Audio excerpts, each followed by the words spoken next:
In late November of 1981, a group of 6 men traveled from Boise, Idaho, to an abandoned mining outpost deep in the Owyhee Mountains. They weren't miners, though. They were engineers from a small company that specialized in surveying land for potential development. The outpost, known as Bristleback Station, had been built in the 1910s when silver was discovered in the surrounding hills. It was shut down only a decade later after a series of incidents that were never officially explained. Since then, it had sat empty, falling apart in the harsh mountain winters.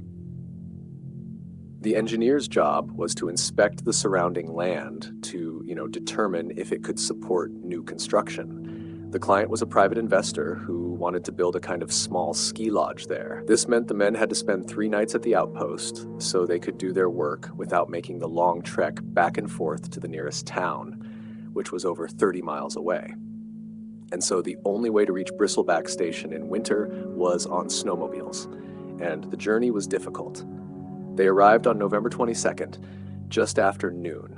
The air temperature was in the low 10s, and the sky had that heavy, muted, gray look that suggested snow was coming. Now, this particular station consisted of 5 buildings, 3 cabins for the old miners, a storage shed, and a main lodge with a kitchen and bunk rooms. The main lodge was where the 6 men planned to sleep. One of the engineers, a man named Richard Brown, later told authorities that from the moment they arrived, he felt uneasy. He said it wasn't anything obvious, there weren't like strange noises or bad smells. It was more that the entire station felt like they were being watched. You could stand there in the snow, hear the wind moving through the hills, and still feel like you were being observed. The other men just kind of laughed it off when he brought it up. The first day passed without anything unusual. So the men unpacked their gear, checked the surrounding terrain, and made notes for the next day's work. That night, they cooked in the main lodge's rusted old kitchen and turned in early because the cold was really brutal and the snow outside was starting to fall in thick, heavy flakes. On the morning of November 23rd, they woke to a fresh blanket of snow at least 6 inches deep, but the men weren't really bothered by it. They had a work plan and decided to stick to it, no matter the problems that came along. The plan was to split into pairs, each pair taking a different section of the surrounding valley to measure and record. The work was kind of slow, but by noon they were making progress. And that's when the first incident happened.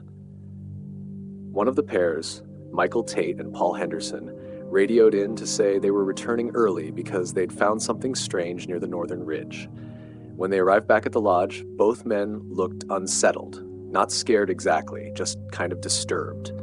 And they said that just past the ridge, they had seen a perfectly circular depression in the snow, maybe 15 feet across, with no tracks leading to or away from it. The center of the depression was completely bare ground. No snow, no ice, just exposed frozen soil. The other men assumed it was some kind of geothermal spot, maybe an old hot spring. But Paul said the ground wasn't warm at all. It was ice cold. He'd touched it with his bare hand and said it felt like it had been sitting in the shade for 100 years. That night, as the snowstorm intensified, they decided to stay inside the lodge. Richard Brown later said that around 2 a.m., he woke up to the sound of boots crunching in the snow outside. He was kind of spooked, but he sat up in his bunk and listened. The sound moved from the side of the lodge to the front, stopped for a few seconds, and then started again. This time slower, as if whoever was outside was circling the building.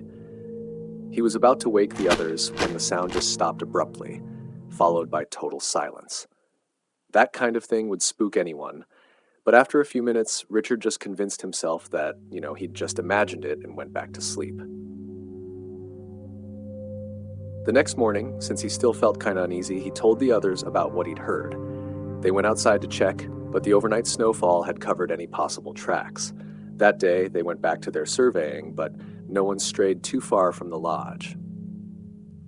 By the afternoon of November 24th, tensions in the group were running high. The constant cold, the isolation, and the sense of being watched, which by now more than one man had admitted feeling, were getting to everyone.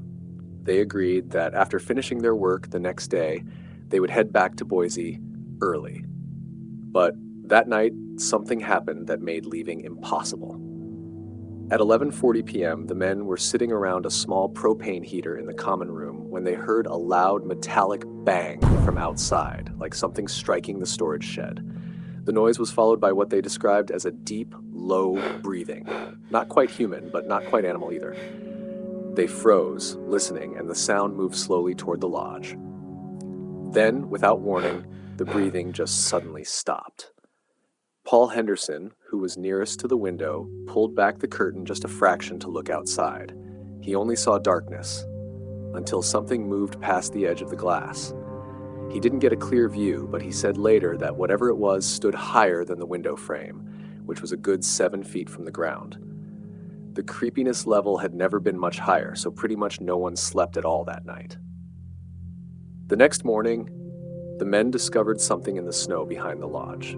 There were prints, massive, oddly shaped prints, at least twice the size of a man's boot, leading away from the building toward the tree line. The shape of the prints didn't match any known animal in the area. Each print had a long, narrow indentation beside it, like a tail or dragging limb had been pulled through the snow. They decided to follow the tracks for a short distance. About 100 yards into the trees, the prints stopped in the middle of a clearing. There was nothing ahead of them, no change in the snow.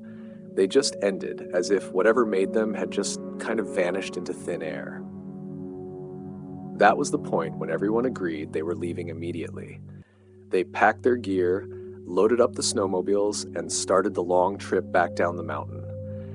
But about 4 miles from the station, they hit whiteout conditions. The snow was falling so heavily that they couldn't see more than a few feet ahead. They decided to turn back, rather than risk getting lost in the storm. When they returned to the station around 2 p.m., something was wrong. The lodge door was wide open, swinging in the wind. They were certain they had locked it before leaving. Inside, their belongings were scattered across the floor, but nothing appeared stolen. It was as if someone, or something, had gone through their gear without taking anything. That night was the worst. Just after midnight, the sound of boots crunching in the snow returned. This time, it didn't circle the lodge, it just came straight to the door and stopped. The men sat in silence, staring at the door, listening to the breathing on the other side. Then, very slowly, the latch began to move.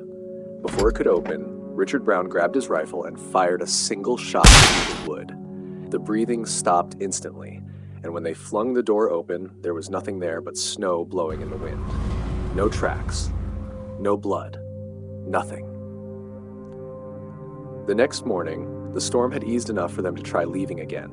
This time, they made it down the mountain without incident. They didn't stop until they reached Boise, where they contacted the sheriff's office. When deputies went back to Bristleback Station to investigate, they found the lodge exactly as the men had left it, except for one single creepy detail. Behind the building in the snow was a single massive print, identical to the ones the men had described. And next to it, pressed into the snow, was something else. The impression of a human hand. But the handprint was impossibly large, nearly twice the size of a normal adult's.